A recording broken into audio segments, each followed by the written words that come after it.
Hello, Strike Jesuit. Welcome to your Game Day Update. I'm Mr. Seaman. Game Day! Mr. Dunford here. And we are going to tell you everything you've ever wanted to know and not wanted to know about how the game days have been going. There have been 7. We got a lot of stats for you. So much information coming your way. We'll start off at the top with Campion, who built a dominating lead in the first semester. They've really been on top the entire year.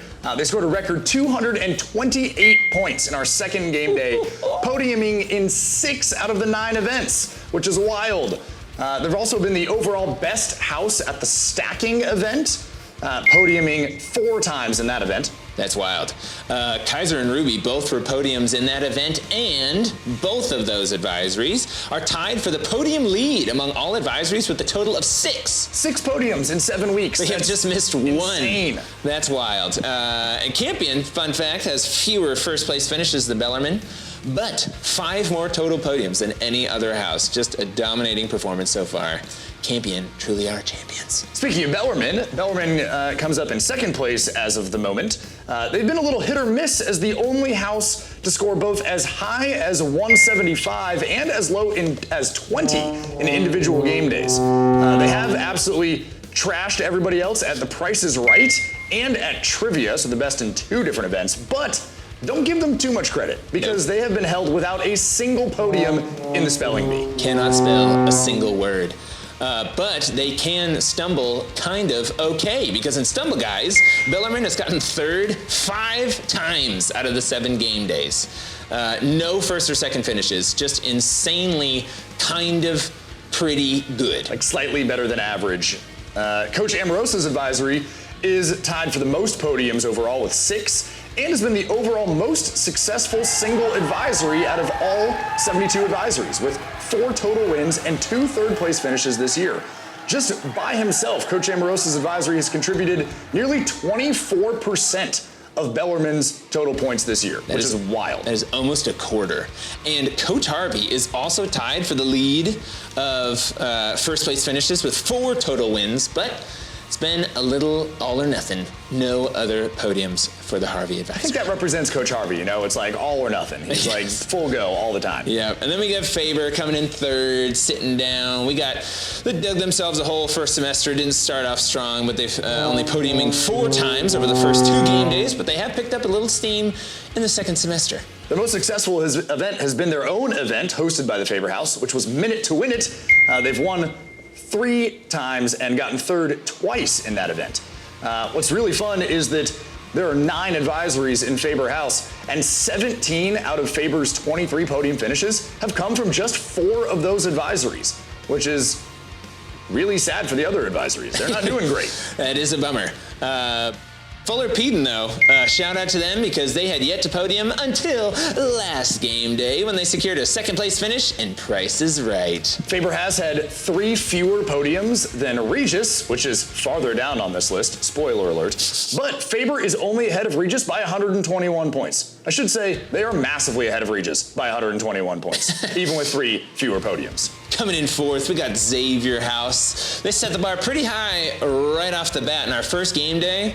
They crushed it with 225 points, with podiums, again, in 6 of the 9 events. Pretty wild. Xavier is the most successful at Family Feud, having won 3 times and placed 3rd once in Family Feud, which makes sense because, you know, Senora Granados, your house moderator, she kind of fosters that family vibe within Xavier House, so it makes sense they're great at Family Feud. Absolutely love it. Claver, though, 5th place. Sitting, they're steady all year. They're one of only 3 houses who've scored no lower than 50 points in each game day, but also one of only 3 houses who've scored no higher than 130 points in each game day, sitting right in that middle spot. It's kind of wild that the house that is in 5th place has the best house record in 3 out of our 9 events. Stumble Guys, Goose Chase, and the Spelling Bee, but none of these overall best performances are by massive margins, hence they're remaining in 5th place. And now we get to the houses who haven't done as well.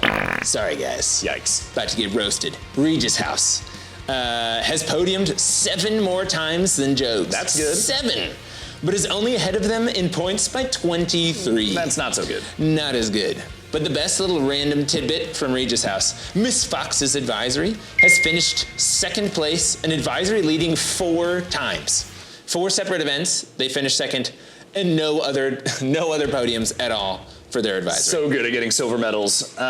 Here's a not so fun fact for Regis. They're one of only 2 houses with 3 different finishes under 55 points in a game day. Not great for them. Coming in as the penultimate loser so far is Jogs, who, just like Claver, has been relatively consistent this year, scoring no fewer than 50 points, but no more than 112 in any one game day. On the Thorn and Jogs side has been Stumble Guys. They have yet to podium in that event. They must have no freshmen in Jogs House. Yeah, and they must be too good at walking.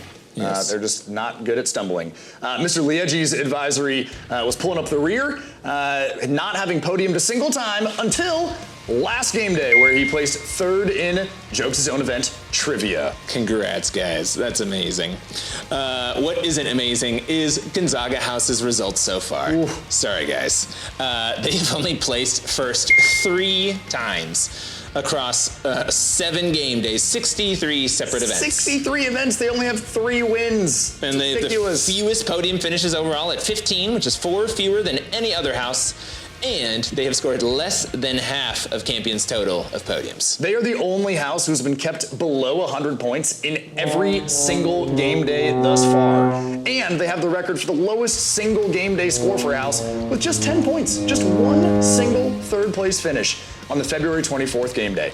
Dr. Martinez's advisory snagged a 3rd place finish at the Stumble Guys event to save them from the ultimate dishonor of a goose egg. But they have been given many goose eggs, 2 in the form of the Family Feud event and the Goose Chase event, where they have yet to find a podium. Come on, Gonzaga, step it up.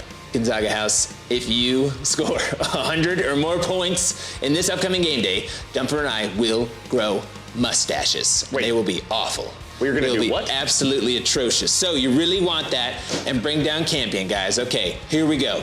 Thank you so much for being here today and listening. And I'm Mr. Seaman. I'm Mr. Dunford. And this has been the Game Day Update. Woo!